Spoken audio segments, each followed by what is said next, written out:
Saudara-saudara, dalam hamparan kepulauan yang tak berujung, di antara ombak Laut Sulawesi dan hutan rimba Kalimantan, berdiam dua dunia yang berbeda, namun berasal dari satu akar yang sama. Mereka menyebut dirinya dengan berbagai nama: Daya, penjaga sungai dan hutan, dan Minahasa, pewaris tanah pegunungan di ujung utara Sulawesi. Keduanya tumbuh dari gelombang besar migrasi manusia yang ribuan tahun lalu melintasi samudra, membawa bahasa, mitos, dan cara hidup. Sebuah peradaban yang kini kita kenal sebagai Austronesia. Dari perahu bercadik mereka, lahirlah dunia-dunia baru. Dunia yang berbicara dalam irama yang sama, dunia yang menghormati alam, leluhur, dan roh penjaga kehidupan. Namun di antara segala kesamaan itu, waktu menulis kisah berbeda.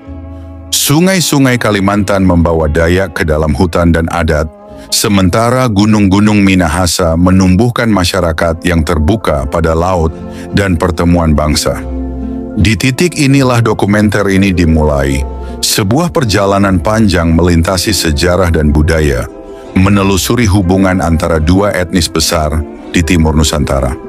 Kita akan menyelami asal-usul mereka, menelusuri legenda dan sistem sosial, menimbang bukti linguistik dan genetik, hingga akhirnya menatap kembali wajah Indonesia dalam cermin sejarah yang dalam. Sebab sejarah bukan hanya kisah tentang masa lalu, melainkan cermin untuk mengenali siapa kita hari ini dan kemana arah langkah bangsa ini menuju. Inilah jejak Austronesia, hubungan Dayak dan Minahasa dalam sejarah Nusantara. Nusantara bukan sekadar gugusan pulau, melainkan simpul dari sejarah panjang perpindahan manusia di kawasan Asia Pasifik. Setiap suku bangsa di kepulauan ini menyimpan fragmen dari cerita besar peradaban Austronesia, sebuah migrasi laut yang membentuk wajah etnografi Indonesia modern. Dua di antara pewaris utama gelombang itu adalah Dayak di Kalimantan dan Minahasa di Sulawesi Utara. Keduanya hidup di ruang geografis yang berbeda, tetapi memiliki pola budaya yang serupa. Sistem sosial berbasis kekerabatan, penghormatan terhadap leluhur, dan kearifan ekologis yang mengakar kuat dalam kehidupan sehari-hari. Kajian ini berupaya menelusuri hubungan historis dan kultural antara dua etnis tersebut. Bukan untuk mencari garis keturunan langsung, melainkan untuk memahami bagaimana keduanya berkembang dari akar kebudayaan yang sama. Peradaban Austronesia yang menghubungkan pulau-pulau dari Taiwan hingga Madagaskar. Dalam konteks ilmiah, hubungan antara Dayak dan Minahasa dapat dilihat dari tiga dimensi utama. Pertama, jejak migrasi manusia purba dan pembentukan komunitas di wilayah Kalimantan dan Sulawesi. Kedua, kesamaan struktur sosial dan sistem nilai yang lahir dari pola hidup agraris dan maritim. Ketiga, hubungan linguistik serta bukti genetik yang menegaskan adanya asal-usul yang beririsan. Kalimantan, dengan hutan tropis dan jaringan sungainya, menjadi pusat persebaran kelompok penutur bahasa Austronesia awal, yang menetap dan beradaptasi di pedalaman. Sementara Minahasa yang berada di jalur strategis antara Laut Maluku dan Laut Sulawesi berkembang menjadi masyarakat pesisir yang lebih terbuka pada pertukaran budaya. Dalam perjalanannya, kedua wilayah ini menjadi dua dunia yang tampak berbeda. Satu mewakili daratan dan hutan, lainnya mewakili laut dan gunung, namun memiliki keterpautan dalam pandangan hidup dan nilai-nilai sosial. Teori tentang asal-usul bangsa Austronesia menjadi kunci untuk memahami keterhubungan ini. Ahli arkeologi Peter Bellwood mengemukakan bahwa sekitar 4.000 tahun yang lalu, kelompok manusia dari daratan Taiwan bermigrasi ke selatan, membawa serta teknologi bercocok tanam, bahasa dan budaya maritim yang maju. Gelombang pertama menyentuh wilayah Filipina, kemudian menyebar ke Sulawesi, Maluku, Kalimantan, dan seluruh kepulauan Indonesia. Gelombang ini dikenal sebagai migrasi Austronesia awal, suatu pergerakan besar yang membentuk dasar populasi kepulauan Asia Tenggara dan Pasifik. Bukti arkeologis seperti tembikar lapita, peralatan batu yang diasah halus, dan sistem pertanian padi menunjukkan pola penyebaran budaya yang seragam. Dari sinilah terbentuk komunitas-komunitas penutur bahasa Austronesia yang kemudian beradaptasi dengan lingkungan masing-masing. Kalimantan menjadi tempat lahirnya berbagai kelompok Dayak dengan variasi bahasa yang luar biasa. Lebih dari 400 dialek yang berbeda, namun memiliki struktur fonetik yang serumpun. Di sisi lain, wilayah Minahasa menjadi pusat pengembangan bahasa dan budaya yang berakar pada tradisi maritim dan kontak antar pulau. Perbedaan lingkungan menjadi faktor penting dalam pembentukan karakter budaya. Kalimantan adalah pulau yang luas, tertutup hutan tropis lebat dengan sistem sungai besar seperti Kapuas, Mahakam, dan Barito. Bagi masyarakat Dayak, sungai adalah nadi kehidupan, sarana transportasi, sumber makanan, dan batas sosial antara komunitas. Dari sistem sungai inilah muncul konsep lewu atau kampung yang menjadi dasar struktur sosial Dayak. Rumah panjang yang menampung puluhan keluarga mencerminkan nilai kebersamaan dan keteraturan adat. Hukum adat menjadi sistem moral yang menjaga keseimbangan antara manusia, alam, dan dunia roh. Sementara itu, Minahasa tumbuh di lanskap vulkanik yang subur, diapit danau dan pantai yang kaya ikan. Masyarakatnya dikenal tangguh, pekerja keras, dan sangat menjunjung tinggi solidaritas. Nilai Mapalus, kerjasama sukarela antar warga, menjadi inti dari identitas sosial mereka. Kedua masyarakat ini, meskipun berbeda ekologi, mengembangkan prinsip hidup yang serupa, keseimbangan antara individu dan komunitas. Jejak arkeologi menunjukkan bahwa Kalimantan dan Sulawesi Utara pernah terhubung oleh jaringan perdagangan kuno di Laut Sulawesi dan Teluk Tomini. Perahu bercadik yang merupakan inovasi khas Austronesia memungkinkan terjadinya mobilitas tinggi antar pulau sejak ribuan tahun sebelum era kolonial. Temuan artefak di situs Gua Buide, Pulau Melongwane, Kepulauan Talaud, Sulawesi Utara, dan situs Gua Niah di Sarawak, Kalimantan menunjukkan pola budaya yang berdekatan dalam hal bentuk peralatan batu, tembikar, dan sistem penguburan. Keduanya mencerminkan budaya Austronesia awal yang menyebar melalui jalur laut di utara Nusantara. Dalam konteks ini, Kalimantan dan Minahasa bukan dua dunia yang terpisah, melainkan dua simpul dalam satu jaringan maritim purba yang saling berhubungan. Laut bukan batas, melainkan jembatan yang menyatukan.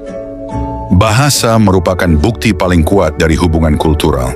Penelitian linguistik yang dilakukan oleh Robert Blues dan K. Alexander Adelar menunjukkan bahwa bahasa-bahasa Dayak dan Minahasa memiliki akar yang sama dalam rumpun Austronesia. Kata-kata dasar seperti mata, tangan, batu, air, dan tanah memiliki kesamaan fonetik yang hampir identik di kedua wilayah. Hal ini menandakan bahwa nenek moyang mereka pernah berbagi satu sistem komunikasi sebelum terpisah oleh waktu dan ruang. Bahasa bukan hanya alat berbicara, melainkan cermin cara berpikir dan memahami dunia. Kesamaan dalam struktur bahasa mencerminkan kesamaan dalam pandangan hidup. Secara filosofis, baik Dayak maupun Minahasa menempatkan manusia sebagai bagian dari ekosistem spiritual yang luas. Mereka tidak memisahkan antara yang sakral dan yang profan, antara dunia manusia dan dunia roh. Dalam kepercayaan masyarakat Dayak, roh leluhur diyakini hadir dalam berbagai upacara adat seperti tiwah dan mantatuk mate, berperan sebagai penjaga kehidupan dan keseimbangan kampung. Kepercayaan serupa juga terdapat pada masyarakat Minahasa, yang menghormati roh opo-opo sebagai pelindung wilayah dan keluarga. Kedua tradisi ini mencerminkan kesamaan pandangan masyarakat adat di Indonesia tentang peran roh leluhur sebagai pelindung serta penjaga harmoni kehidupan. Keduanya juga menekankan prinsip keseimbangan. Kehidupan dianggap baik jika manusia hidup selaras dengan alam, menghormati hukum adat, dan menjaga hubungan antar anggota masyarakat. Prinsip ini menjadi dasar lahirnya sistem gotong royong, musyawarah dalam kehidupan sehari-hari. Dengan demikian, suku Dayak dan Minahasa adalah dua kebudayaan yang berbeda, namun berakar dari nilai-nilai yang sama. Dari hutan Kalimantan hingga pesisir Minahasa, keduanya membangun kehidupan sosial yang berlandaskan solidaritas, kesetaraan, dan keharmonisan dengan alam. Meskipun hubungan keduanya jarang tercatat dalam naskah kuno, jejak persamaan itu masih hidup dalam bahasa, adat, dan cara pandang mereka terhadap dunia. Kalimantan, pulau terbesar di Nusantara, adalah ruang di mana manusia dan alam menjalin hubungan yang sangat tua. Bagi masyarakat Dayak, hutan bukan sekadar latar kehidupan, melainkan pusat dari segala makna. Setiap pohon, sungai, dan batu dianggap memiliki roh yang berperan menjaga keseimbangan dunia. Dalam pandangan mereka, manusia tidak berdiri di atas alam, tetapi hidup berdampingan dengannya. Prinsip ini tidak lahir dari doktrin atau kitab, melainkan dari pengalaman ribuan tahun beradaptasi dengan ekosistem tropis yang kompleks. Sungai menjadi urat nadi yang menghubungkan permukiman, dan setiap aliran air membawa cerita tentang leluhur, peperangan, dan perjanjian damai antar suku. Hidup di sepanjang sungai berarti hidup mengikuti ritme alam. Air pasang dan surut, musim hujan dan kemarau, semuanya menjadi penanda waktu dalam kehidupan sosial. Dari situlah terbentuk siklus kerja, pesta panen, serta ritual yang disebut menugal, upacara-upacara adat dalam membuka lahan pertanian di Kalimantan. Upacara ini melibatkan penebangan pohon dan pembakaran lahan, lalu menanam padi menggunakan tongkat kayu khusus. Masyarakat Dayak hidup dalam sistem sosial yang kuat namun fleksibel. Setiap komunitas memiliki lewu atau kampung dipimpin oleh seorang kepala adat yang bertugas menjaga hukum dan keseimbangan. Hukum adat disebut adat bahadat dan menjadi fondasi moral bagi seluruh anggota komunitas Dayak. Prinsip utamanya adalah belom bahadat, yang mengajarkan hidup rukun, damai, dan saling mengasihi antara manusia dan alam. Hukum ini tidak tertulis dalam bentuk teks, melainkan diwariskan secara lisan. Ia mengatur hubungan antar individu, keluarga, dan alam. Segala bentuk pelanggaran, dari pencurian hingga perusakan hutan, dianggap bukan sekadar kesalahan sosial, tetapi gangguan terhadap keseimbangan kosmos. Penyelesaiannya bukan berbasis hukuman, melainkan pemulihan. Seseorang yang bersalah akan melakukan adat selamat untuk menenangkan roh alam dan masyarakat. Sistem sosial Dayak berlapis-lapis, tetapi berakar pada musyawarah. Setiap keputusan besar, membuka ladang baru, perang antar kampung, atau upacara adat, selalu didiskusikan bersama dalam rumah panjang. Rumah ini menjadi simbol kesatuan, tempat kehidupan berlangsung dalam keteraturan dan kebersamaan. Rumah panjang atau betang adalah institusi sosial, ekonomi, dan spiritual masyarakat Dayak. Panjangnya bisa mencapai lebih dari 100 meter. Dihuni puluhan keluarga dari marga yang sama. Setiap bilik mewakili satu keluarga, tetapi semua ruang terbuka di bawah satu atap besar. Disinilah nilai kolektivitas dan gotong royong terwujud nyata. Makan dilakukan bersama, keputusan diambil bersama, dan anak-anak dibesarkan oleh seluruh komunitas. Rumah panjang mencerminkan pandangan dunia Dayak, bahwa kekuatan tidak terletak pada individu, melainkan pada kesatuan. Di bagian tengah, rumah biasanya terdapat ruang upacara, tempat diletakkan patung roh leluhur yang disebut tembawang atau pantar. Pada saat upacara adat, seluruh penghuni rumah berkumpul untuk mempersembahkan hasil bumi, menari, dan bernyanyi dalam irama yang sama. Tindakan kolektif ini bukan sekadar ritual, melainkan perwujudan rasa syukur atas keseimbangan antara manusia dan alam. Sebelum masuknya pengaruh agama-agama besar dari luar, masyarakat Dayak telah memiliki sistem kepercayaan asli yang kompleks dan menyeluruh. Sistem kepercayaan ini dikenal sebagai kaharingan, yang berakar pada pandangan kosmologis tentang keselarasan antara manusia, alam, dan dunia roh. Dalam kepercayaan ini, dunia manusia tidak berdiri sendiri, melainkan sejajar dengan dunia roh yang hidup berdampingan secara spiritual. Masyarakat Dayak meyakini keberadaan roh leluhur, roh hutan, roh air, serta berbagai entitas spiritual lainnya.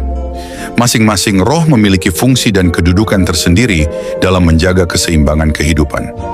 Secara kosmologis, masyarakat Dayak membagi alam semesta ke dalam 3 lapisan utama. Pertama, langit, yang menjadi tempat bersemayam roh tertinggi, Ranying Hatala Langit, pencipta dan pengatur segala kehidupan.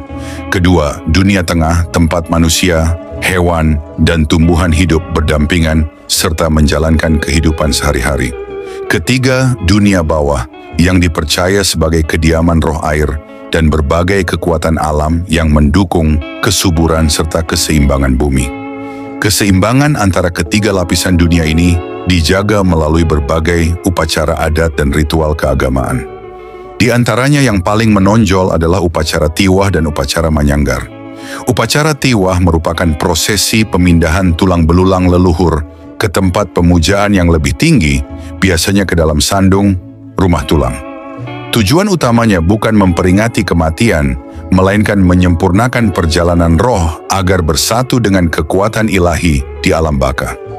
Sementara itu, manyanggar adalah upacara penyucian yang berfungsi menolak bala, memulihkan keseimbangan spiritual, dan menjaga keharmonisan antara manusia dengan roh penjaga alam.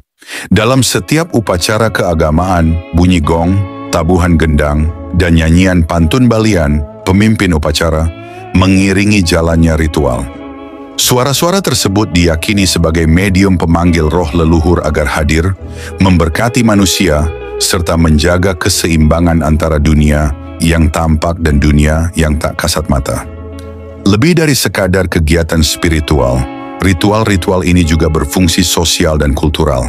Ia memperkuat solidaritas antar anggota komunitas, meneguhkan identitas Dayak, serta menanamkan nilai-nilai kolektif seperti gotong royong, hormat pada alam, dan penghargaan terhadap leluhur. Dengan demikian, sistem kepercayaan Kaharingan bukan hanya cermin religiositas, tetapi juga pilar peradaban Dayak yang mengatur hubungan manusia dengan semesta secara harmonis dan berkelanjutan. Seni dalam kebudayaan Dayak tidak berdiri sendiri, melainkan bagian dari kehidupan spiritual. Ukiran pada perisai, motif pada anyaman rotan, hingga bentuk tato di tubuh, semuanya memiliki makna simbolik. Motif aso, misalnya, melambangkan naga langit yang menjadi penjaga kehidupan. Tato bukan sekadar hiasan tubuh, tetapi penanda status sosial, keberanian, dan kedewasaan spiritual. Musik tradisional seperti sape dan gong digunakan dalam upacara adat. Nada-nadanya mengikuti irama alam, deru sungai, tiupan angin, dan suara binatang malam. Tarian gantar menggambarkan proses menanam padi, sedangkan kancet papatai menampilkan keberanian prajurit. Dalam konteks sosial, seni menjadi sarana pendidikan dan komunikasi. Melalui lagu dan cerita rakyat, nilai-nilai seperti kesetiaan, kerjasama, dan penghormatan terhadap alam diajarkan kepada generasi muda. Seiring masuknya pengaruh luar, baik dari kerajaan-kerajaan pesisir maupun kolonialisme Eropa, kehidupan Dayak mengalami perubahan. Agama Kristen dan Islam membawa sistem kepercayaan baru, sementara pendidikan modern memperkenalkan cara pandang berbeda terhadap alam dan masyarakat. Namun inti nilai adat tetap bertahan. Masyarakat Dayak menyesuaikan diri tanpa kehilangan jati diri. Ritual-ritual adat masih dijalankan, meskipun dengan bentuk yang lebih sederhana. Konsep belum bahadat, hidup yang beradat, tetap menjadi panduan moral dalam kehidupan modern. Dalam dekade terakhir, muncul kebangkitan identitas Dayak. Berbagai organisasi adat dan budaya berupaya merevitalisasi tradisi lama, memperkuat peran masyarakat adat dalam pembangunan berkelanjutan. Kebangkitan ini bukan nostalgia masa lalu, melainkan bentuk adaptasi terhadap tantangan zaman. Dalam konteks hubungan nilai-nilai budaya, masyarakat Dayak dan Minahasa sama-sama berakar pada semangat gotong royong, penghormatan kepada leluhur, dan kehidupan berbasis komunitas. Meskipun dipisahkan oleh laut dan berkembang dalam lingkungan yang berbeda, keduanya memancarkan warisan filosofi Austronesia. Pandangan hidup yang menempatkan harmoni sebagai inti peradaban. Kajian antropolog seperti Victor King dan Peter Metcalf menegaskan bahwa masyarakat Dayak memadukan spiritualitas dengan pengetahuan ekologis yang rasional.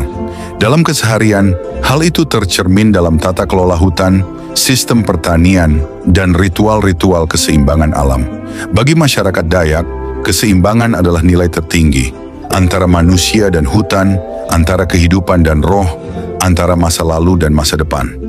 Dari Kalimantan, kita belajar bahwa peradaban sejati tidak selalu dibangun di atas batu dan baja, tetapi tumbuh dari keselarasan antara manusia dan alam. Dunia Dayak bukan dunia yang terisolasi, melainkan warisan hidup dari gelombang besar Austronesia yang membentuk wajah kebudayaan Nusantara. Sementara itu, Minahasa, wilayah di ujung utara Sulawesi, adalah tempat di mana mitos dan sejarah saling berkelindan. Bagi masyarakatnya, tanah ini bukan sekadar ruang geografis, tetapi tanah kelahiran identitas. Disinilah cerita tentang Toar dan Lumimut, pasangan leluhur yang melahirkan manusia Minahasa, terus dihidupkan dari generasi ke generasi. Legenda ini bukan sekadar kisah asal-usul, ia menyimbolkan gagasan kesetaraan dan persaudaraan. Dari kisah Toar dan Lumimut, lahirlah kesadaran bahwa semua manusia Minahasa bersaudara, terikat oleh asal yang sama. Itulah mengapa hingga kini, sistem sosial mereka tidak mengenal kasta, dan setiap individu dihargai karena kontribusinya kepada komunitas, bukan karena keturunan atau kekayaan. Sebelum nama Minahasa muncul, wilayah ini dikenal dengan sebutan Minaesa, artinya bersatu menjadi satu kesatuan. Konsep inilah yang kemudian berkembang menjadi falsafah hidup masyarakatnya.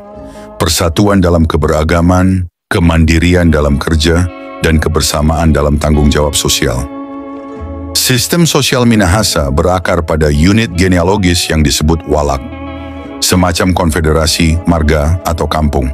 Setiap walak dipimpin oleh seorang tonaas, pemimpin yang dipilih bukan karena garis darah, tetapi karena kebijaksanaan, keberanian, dan kemampuan melindungi masyarakat. Fungsi tonaas melampaui peran politik. Ia juga menjadi pengatur moral dan penjaga adat.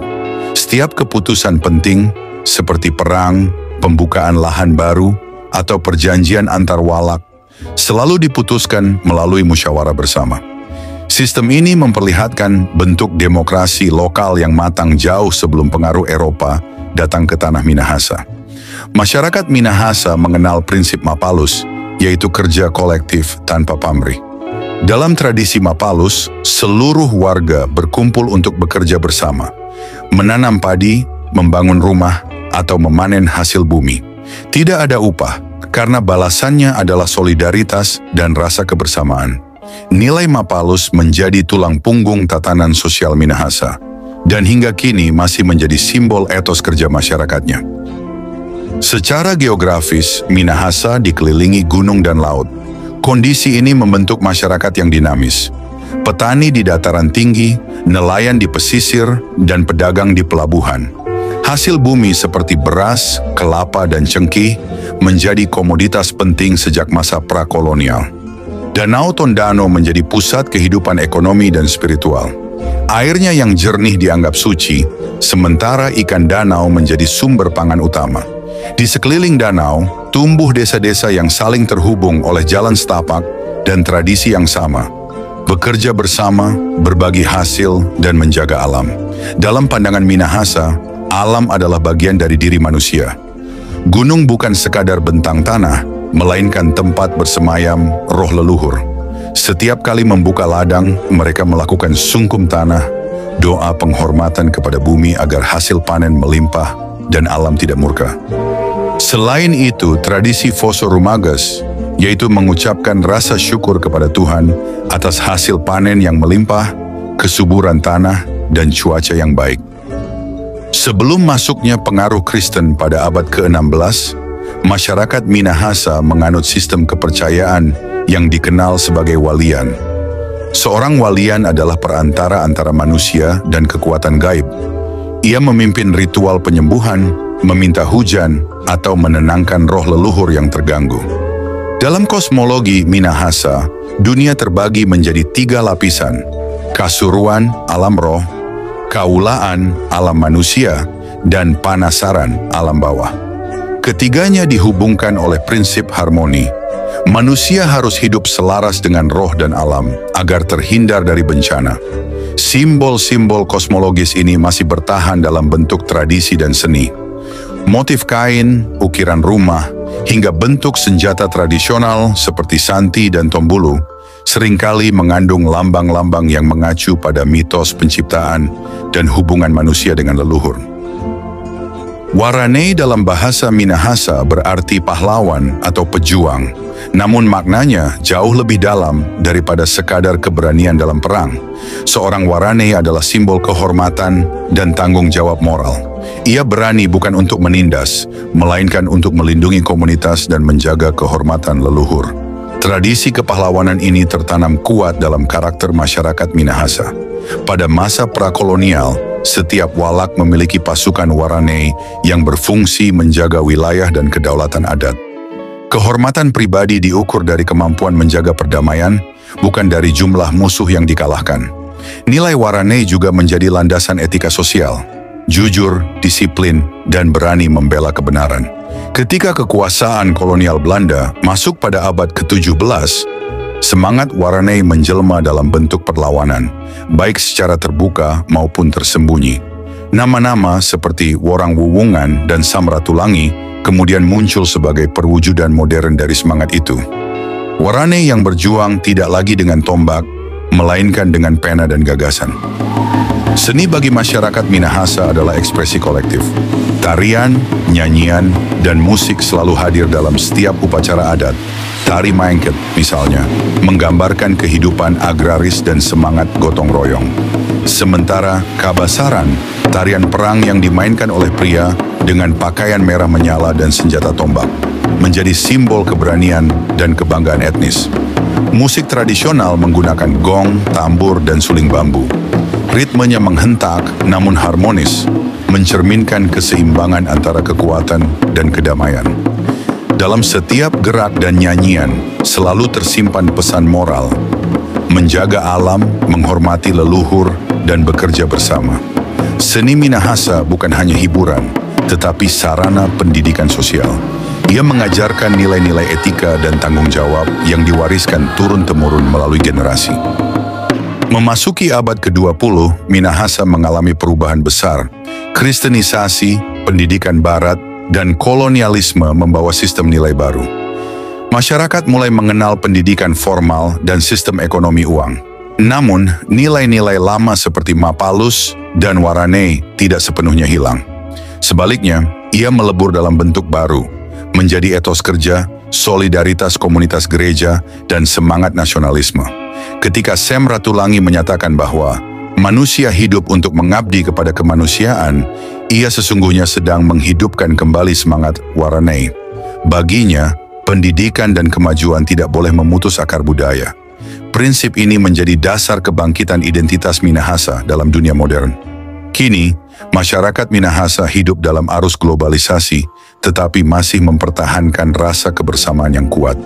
Dalam festival budaya, lagu daerah, dan tradisi adat, mereka terus menghidupkan nilai-nilai lama dengan cara baru. Minahasa memberikan gambaran tentang bagaimana kebudayaan Austronesia berkembang di Sulawesi Utara. Dari sistem sosial yang egaliter hingga konsep kerja kolektif, semua menunjukkan pola yang sejalan dengan masyarakat Dayak di Kalimantan.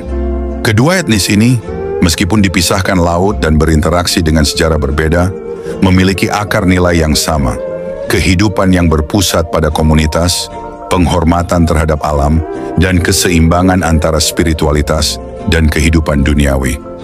Kajian linguistik oleh ahli seperti Robert Blues menunjukkan bahwa bahasa Minahasa dan beberapa dialek Dayak berasal dari cabang rumpun yang sama dalam keluarga Austronesia Barat. Kesamaan leksikal ini memperkuat hipotesis bahwa hubungan antara keduanya bukan sekadar kultural, tetapi juga genetik linguistik. Dengan demikian, Minahasa bukan hanya cerminan masyarakat pegunungan Sulawesi, tetapi juga bagian dari mosaik besar peradaban Austronesia yang membentuk identitas Kepulauan Nusantara. Di tanah para Waranei, keberanian tidak hanya berarti melawan, tetapi juga menjaga. Menjaga warisan leluhur, menjaga keseimbangan hidup, dan menjaga persaudaraan yang melampaui batas suku dan wilayah. Minahasa mengajarkan bahwa kekuatan sejati bukan terletak pada senjata atau kuasa, tetapi pada kemampuan manusia untuk hidup dalam harmoni, dengan alam, dengan sesama, dan dengan sejarahnya sendiri. Sebelum manusia mengenal batas wilayah dan peta modern, laut adalah jalan raya utama dunia. Bagi masyarakat Austronesia, laut bukanlah penghalang, melainkan penghubung kehidupan dan peradaban. Dari jalur inilah budaya mereka mengalir, dari Formosa, Taiwan, hingga Madagaskar, dari Kalimantan hingga Sulawesi dan Kepulauan Pasifik. Dalam konteks Nusantara, jalur laut antara Kalimantan Timur dan Sulawesi Utara berperan sebagai jembatan penting bagi mobilitas manusia dan pertukaran budaya. Arus laut dan angin muson yang stabil memungkinkan perjalanan antar pulau dengan teknologi perahu sederhana namun efektif. Jejak arkeologis menunjukkan adanya interaksi manusia di kedua wilayah sejak awal Holosen, antara 2000 dan 4000 tahun sebelum Masehi, masa ketika migrasi Austronesia mencapai puncaknya. Kedekatan bahasa, kesamaan artefak batu, serta pola permukiman di sepanjang pesisir menjadi petunjuk kuat adanya pertukaran budaya. Dari sinilah tumbuh benih hubungan antara masyarakat Dayak di Kalimantan dan kelompok Minahasa di Sulawesi Utara, membentuk jaringan sosial yang melampaui batas geografis. Ahli oseanografi mencatat bahwa arus laut dari Teluk Tomini ke Laut Sulawesi mengalir ke arah barat daya, menuju pesisir Kalimantan. Pada masa kuno, arus ini dimanfaatkan oleh para pelaut Austronesia untuk berpindah dari satu pulau ke pulau lain. Mereka tidak memiliki kompas atau peta, tetapi menggunakan sistem navigasi alamiah, arah matahari, posisi bintang, pola ombak, dan migrasi burung laut. Seni navigasi ini merupakan salah satu pencapaian paling mengagumkan dalam sejarah manusia. Para pelaut dari Sulawesi Utara dan Kalimantan diperkirakan telah menjalin kontak sejak lama, terutama di wilayah pesisir utara Kalimantan, seperti Tawau dan Nunukan, yang berhadapan langsung dengan Laut Sulu. Melalui jalur inilah barang-barang seperti damar, rotan, dan hasil hutan Dayak dapat sampai ke pedagang pesisir, sementara garam, logam, dan kain dari Sulawesi bergerak ke barat. Perdagangan ini bukan sekadar pertukaran ekonomi, melainkan juga saluran budaya. Dalam setiap pelayaran turut berpindah cerita, bahasa, dan sistem nilai yang memperkaya identitas kedua masyarakat.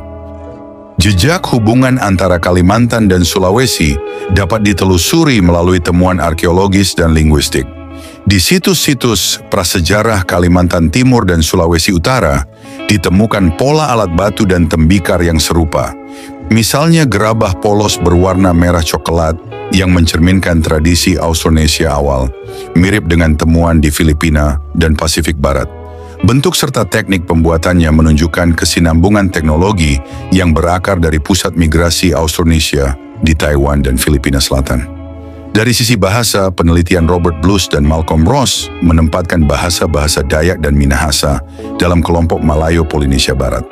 Kesamaan kosakata dasar, seperti istilah untuk air, wai, api, api, dan langit, langi atau langit, menunjukkan akar linguistik yang sama. Meskipun evolusi bahasa memisahkan keduanya selama ribuan tahun, struktur fonologis dan morfologi masih memperlihatkan jejak dari satu leluhur bahasa yang sama. Kedekatan linguistik dan budaya ini memperkuat dugaan bahwa hubungan antara Kalimantan dan Sulawesi tidak hanya bersifat geografis, tetapi juga kultural dan genealogis. Pada masa awal, hubungan antara masyarakat Dayak dan Minahasa kemungkinan berlangsung melalui perantara kelompok pesisir seperti Bajau dan Bugis. Suku Bajau dikenal sebagai pengembara laut yang hidup di perahu dan berpindah dari satu pulau ke pulau lain, membawa barang dagangan, kabar, serta pengaruh budaya ke berbagai wilayah Nusantara. Catatan pelaut Portugis dan sumber Eropa abad ke-16 menyebut adanya jaringan perdagangan yang aktif di pesisir timur Kalimantan dan utara Sulawesi. Barang dari pedalaman Kalimantan, seperti rotan, damar, dan sarang burung walet, dibawa ke pesisir untuk ditukar dengan garam, besi, dan kain dari luar. Melalui jalur perdagangan inilah, masyarakat Dayak dan Minahasa mungkin berhubungan secara tidak langsung, meskipun tanpa kontak tatap muka yang intens. Lebih dari sekadar ekonomi, perdagangan ini menjadi jembatan pertukaran budaya. Motif geometris pada ukiran perisai Dayak dan hiasan rumah Minahasa memperlihatkan kesamaan gaya simbolik yang mungkin berakar dari tradisi Austronesia kuno. Begitu pula dengan nilai gotong royong, dikenal sebagai handap di Dayak dan mapalus di Minahasa, yang menekankan solidaritas, kerjasama, dan kebersamaan dalam komunitas. Ketika jaringan perdagangan maritim berkembang, muncul pula pengaruh politik dan budaya dari luar. Kerajaan-kerajaan pesisir Kalimantan Timur seperti Kutai dan Bulungan terlibat dalam jaringan dagang yang menjangkau wilayah utara Sulawesi melalui perantara Pelaut Bajau, Bugis, dan Ternate. Pengaruh Islam mulai masuk lewat jalur laut dari Sulu dan Ternate, sementara misi Katolik dan Protestan tiba dari utara melalui jalur Spanyol dan Belanda. Minahasa menjadi salah satu wilayah pertama yang terhubung dengan dunia kolonial, sedangkan pedalaman Dayak baru tersentuh kemudian. Namun interaksi keduanya tetap berlanjut dalam konteks baru, antara pedalaman dan pesisir, antara tradisi lama dan pengaruh baru. Salah satu wujud transformasi budaya terlihat dari munculnya sinkretisme, perpaduan antara animisme lokal dengan ajaran agama dunia. Baik Dayak maupun Minahasa menyesuaikan nilai-nilai baru tanpa meninggalkan akar spiritual lama. Ini menunjukkan bahwa hubungan budaya mereka tidak hanya soal jarak geografis, tetapi juga tentang daya adaptasi terhadap perubahan zaman. Dalam catatan etnohistoris dan tradisi lisan lokal, terdapat jejak hubungan manusiawi yang melampaui batas geografis, migrasi, pertukaran, dan perkawinan antar komunitas. Beberapa keluarga Dayak di pesisir Kalimantan Timur menyimpan kisah tentang leluhur yang datang dari arah utara, dari kepulauan Sulawesi seperti Bolang Mongondo dan Sangihe. Sebaliknya, di wilayah Minahasa beredar pula cerita rakyat tentang nenek moyang yang berlayar dari tanah besar di barat, yang diyakini sebagai Pulau Kalimantan. Kisah-kisah ini, meski belum sepenuhnya terkonfirmasi oleh bukti arkeologis, menggambarkan dinamika hubungan yang mungkin telah berlangsung sejak masa prasejarah. Perkawinan antar suku dan pertukaran budaya memperkuat jaringan sosial yang melintasi laut. Nilai-nilai seperti gotong royong, musyawarah, dan penghormatan kepada leluhur menjadi jembatan moral yang memudahkan integrasi antar kelompok. Dari sudut pandang antropologi sejarah, hubungan antara masyarakat Dayak dan Minahasa bukanlah pertemuan dua dunia yang terpisah, melainkan pertemuan dua cabang dari satu akar yang sama, akar kebudayaan Austronesia. Keduanya tumbuh di lingkungan berbeda, menghadapi tantangan yang unik, namun tetap berakar pada nilai-nilai dasar yang menekankan keseimbangan, solidaritas, dan keberlanjutan hidup. Kesamaan dalam struktur sosial, seperti semangat kolektivitas dan musyawarah, serta pandangan kosmologis yang menempatkan alam dan leluhur sebagai pusat kehidupan menjadi benang merah yang menghubungkan keduanya. Dalam konteks ini, laut tidak lagi dipahami sebagai batas, melainkan sebagai jembatan, ruang pertemuan dan pertukaran yang membentuk wajah kebudayaan Nusantara. Laut adalah ruang tempat sejarah Indonesia berdenyut untuk pertama kalinya. Di atas gelombang inilah para leluhur Austronesia berlayar, membawa bahasa, teknologi, dan nilai-nilai yang kemudian menumbuhkan peradaban di kepulauan ini. Dayak dan Minahasa adalah dua cermin dari satu wajah. Wajah manusia Austronesia yang terus bergerak, menjelajah, dan membangun jembatan antar dunia. Bahasa sering disebut sebagai fosil yang hidup.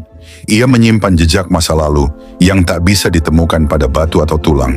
Di dalam bunyi dan kata, tersimpan kisah panjang manusia yang pernah menyeberangi lautan dan membuka jalan bagi peradaban di Kepulauan Nusantara. Salah satu kisah itu dapat ditelusuri melalui bahasa Dayak di Kalimantan dan bahasa Minahasa di Sulawesi Utara.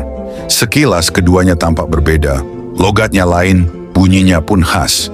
Namun di balik perbedaan itu, para ahli linguistik menemukan akar yang sama. Keduanya berasal dari rumpun Austronesia, keluarga bahasa besar yang dituturkan dari Madagaskar hingga Pulau Paskah.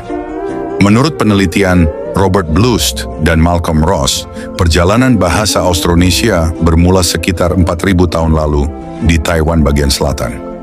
Dari sana, kelompok penuturnya berlayar ke Filipina, lalu bercabang ke arah Kalimantan dan Sulawesi.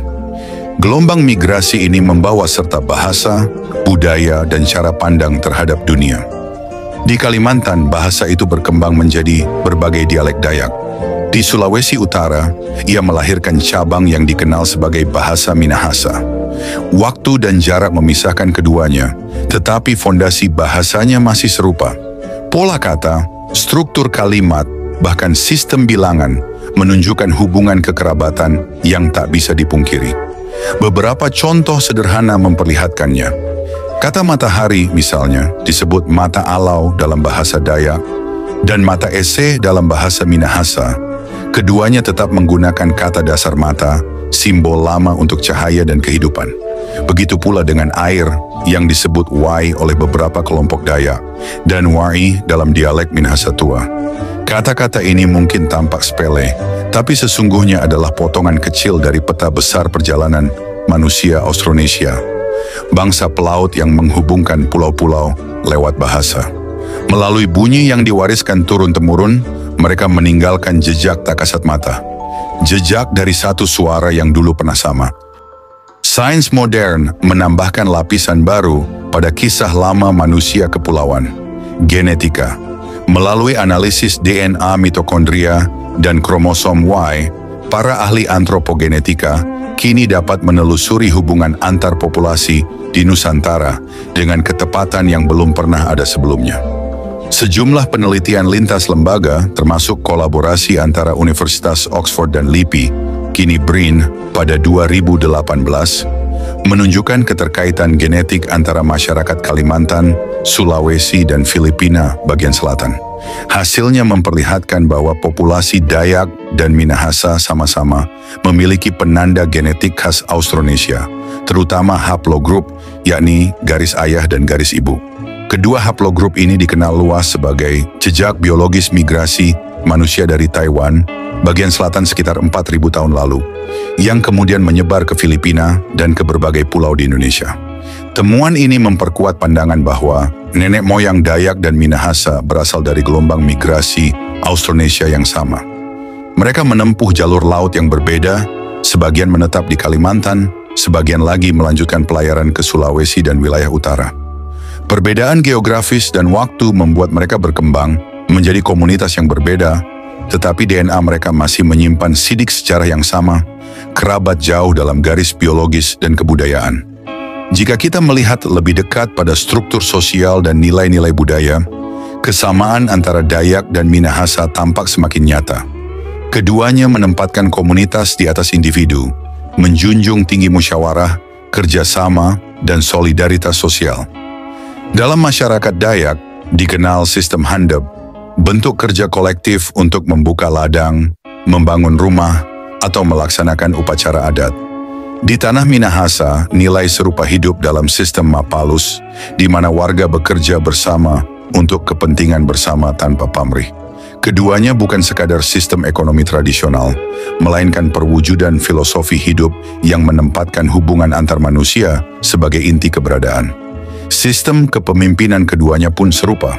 Dalam tradisi Dayak, kepala adat dipilih karena kebijaksanaan dan kemampuannya menengahi perselisihan. Dalam masyarakat Minahasa kuno, dikenal figur Tonaas, pemimpin yang dihormati karena keberanian dan rasa keadilannya.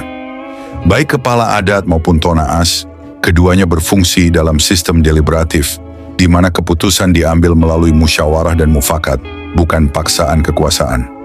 Persamaan semacam ini tentu bukan kebetulan. Ia mencerminkan warisan nilai-nilai Austronesia yang menempatkan kehormatan bukan pada darah bangsawan, tetapi pada kontribusi terhadap komunitas. Masyarakat semacam ini egaliter, terbuka, dan berpijak pada keyakinan bahwa manusia sesama dan alam adalah satu kesatuan yang saling menopang. Maka benar jika dikatakan DNA mereka menyimpan kisah pertemuan antara laut, waktu, dan manusia. Sebuah kisah yang tidak tertulis di batu, tetapi hidup dalam bahasa, adat, dan darah yang mengalir di seluruh kepulauan Nusantara. Dalam kepercayaan tradisional Dayak dan Minahasa, alam semesta dipahami sebagai 3 lapisan dunia. Dunia atas tempat roh tertinggi, dunia tengah tempat manusia hidup, dan dunia bawah tempat arwah leluhur. Roh leluhur disebut Antu di Dayak dan Anitu di Minahasa berperan penting dalam menjaga keseimbangan kosmos. Upacara seperti gawai di Dayak dan Manganan di Minahasa menjadi wujud penghormatan kepada leluhur serta ungkapan syukur atas hasil bumi. Kedua masyarakat sama-sama memandang alam sebagai entitas hidup yang memiliki jiwa, mencerminkan pandangan kosmologis Austronesia. Dalam seni dan tari, ekspresi spiritual ini tampak pada motif ukiran dan gerak ritual, dari hudok di Dayak hingga kabasaran di Minahasa, yang menegaskan hubungan manusia dengan leluhur dan kekuatan alam. Hingga kini, nilai-nilai tersebut menjadi fondasi identitas budaya yang saling beresonansi antara Kalimantan dan Minahasa. Ketika kita menengok kembali ribuan tahun ke belakang, yang kita lihat bukan hanya perbedaan pulau atau bahasa, tetapi perjalanan manusia yang sama, membangun perahu, menaklukkan gelombang, menetap di tanah baru, dan menciptakan kebudayaan. Dari Kalimantan hingga Minahasa, dari Sungai Mahakam hingga Danau Tondano, manusia membawa semangat yang sama, semangat untuk hidup bersama dan menjaga keseimbangan. Hubungan Dayak dan Minahasa bukanlah hubungan antara Barat dan Timur, melainkan antara dua cabang dari satu pohon besar yang bernama Austronesia. Dalam dunia yang kini sering terpecah oleh batas identitas, kisah ini mengingatkan kita bahwa akar persaudaraan bisa lebih dalam daripada yang tampak di permukaan. Bahwa laut bukanlah pemisah, tetapi ruang kenangan bersama. Pada akhirnya, kisah Dayak dan Minahasa bukanlah sekadar lintasan sejarah, melainkan denyut yang sama dari nadi Nusantara. Nadi yang mengalir di antara rimba, gunung, dan lautan, mengajarkan manusia tentang keseimbangan dan penghormatan. Dari tepian Sungai Mahakam hingga pantai Minahasa yang berbuih, terdengar gema yang sama, panggilan untuk hidup selaras, untuk menjaga yang diwariskan, dan menumbuhkan yang akan datang. Mereka lahir dari laut yang sama, ditempa oleh angin yang berbeda, namun jiwa mereka berpulang pada satu cahaya. Cahaya kebersamaan yang menuntun manusia memahami arti menjadi bagian dari alam, bukan penguasanya. Seorang budayawan Minahasa pernah menulis, "Kita semua adalah anak dari laut yang sama." Dan mungkin benar, sebab laut itu tidak memisahkan, melainkan menyatukan kisah dan doa yang berlayar di atasnya. Dayak dan Minahasa hanyalah dua nama, namun dalam keduanya tersimpan satu perjalanan yang belum usai, perjalanan menjadi manusia yang seimbang, yang tahu dari mana ia datang dan kemana harmoni harus dijaga. Terima kasih atas perhatian Anda.